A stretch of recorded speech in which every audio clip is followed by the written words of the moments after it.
Tradition oblige, c'est parti pour les cérémonies des vœux qui vont se succéder d'ici la fin du mois. Première de la liste, celle célébrée lundi soir à l'espace culturel. Elle a rassemblé élus et employés municipaux rombasiens. L'occasion pour l'équipe municipale, emmenée par son maire Lionel Fournier, de souhaiter ses vœux à l'ensemble du personnel et à Bernard Lacombre, directeur général des services, de faire un bilan de l'année écoulée. Une année où la conjoncture économique est restée défavorable pour les collectivités, une année qui a demandé rigueur, adaptation et maîtrise des dépenses de fonctionnement, et tout cela en arrivant à maintenir des prestations de qualité pour les Rombasiens. 2015 aura surtout été une année où nous aurons réussi à tenir les différents engagements de nos élus dans de nombreux domaines. Maintenir une haute qualité d'accueil dans nos établissements scolaires et périscolaires, tout en étant à l'initiative d'un des premiers PEDT de Moselle. Maintenir un état de fonctionnement optimal de 150 ordinateurs qui dotent les écoles, l'hôtel de ville et les bâtiments publics, mais aussi les fameux TBI et toute notre parc de reprographie. Notre service informatique qui arrive et reste constamment mobilisé pour tenir compte de la constante évolution des données technologiques et numériques. Réussir à préserver la fameuse 4e fleur que nous envient tant d'autres collectivités. Et ceci malgré les hautes exigences du jury Villefleury qui est passé en juillet dernier. Maintenir une ville propre et attrayante malgré ses kilomètres de trottoirs et de rues et ses nombreux équipements occupés par des utilisateurs toujours plus exigeants. Accueillir dans de bonnes conditions les nombreux demandeurs d'emploi à la maison du lien social et les plus démunis au CCS, tout en continuant à développer des actions ciblées avec nos partenaires tels que Pôle emploi ou encore la mission locale ou l'UDAF. Ces actions pouvant aboutir à des forums de l'emploi où plus de 300 personnes viennent chercher un peu d'espoir ou d'aide, ou encore à l'organisation des goûters de la solidarité ou le soutien aux associations caritatives où des personnes de plus en plus nombreuses viennent rechercher un peu de réconfort. N'oublions pas de relever également l'organisation des nombreuses manifestations culturelles et sportives et nos fameuses estivales. De maintenir une police municipale efficace, avec des moyens de vidéosurveillance accrus pour pouvoir développer leur mission de proximité. De réaliser l'entretien efficace des nombreux bâtiments publics jour après jour, et ce malgré des effectifs instables et en constante évolution.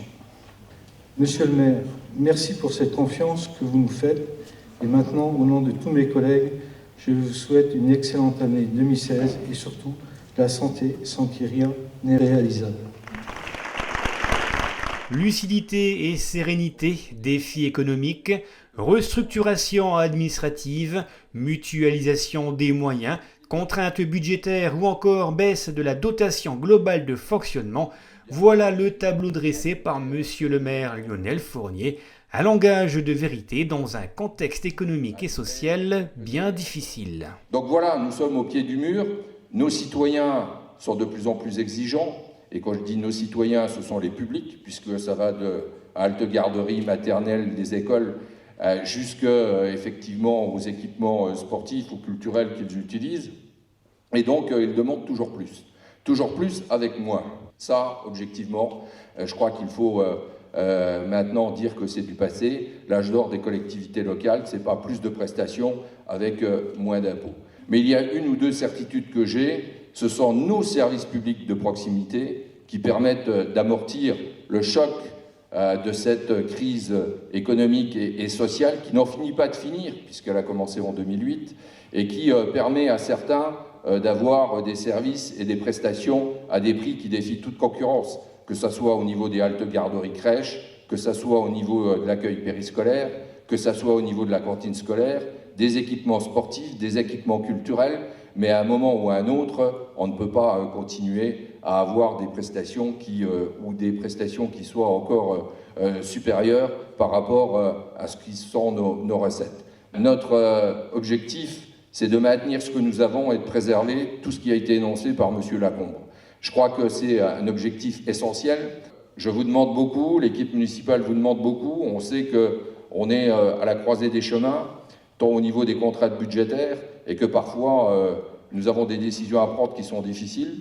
Elles sont difficiles parce que c'est la mission qui nous a été confiée, mais d'un autre côté, je crois que c'est important d'être juste et de faire ce que nous pouvons faire. D'un côté, vous, de l'autre côté, les citoyens et les contribuables, et nous devons trouver effectivement un juste milieu. Je crois que c'est le plus important, c'est qu'à la fois nos concitoyens soient contents de par les prestations que vous offrez, que nous offrons, et d'un autre côté, que les contribuables comprennent effectivement les contraintes, les difficultés que nous avons à l'heure actuelle avec nos finances locales.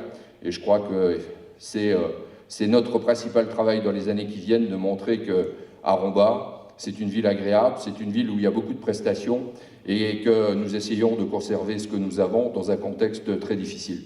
Je vous remercie du travail qui a été fait en 2015. Je compte sur vous pour 2016 et les années qui viennent. Le chemin est difficile, mais comme disait un grand homme politique anglais qui était Winston Churchill, là où il y a une volonté, il y a un chemin. Je vous remercie beaucoup. Merci.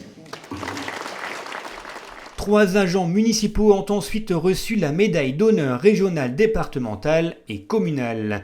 Première récipiendaire, Louise Bainville s'est vue décerner la médaille de Vermeil pour 30 ans et plus de service public.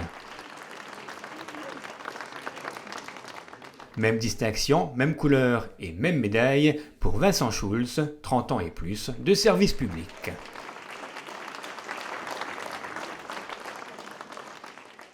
Enfin, la médaille d'or a été décernée à Sylvie Bouliong pour 35 ans et plus de service public.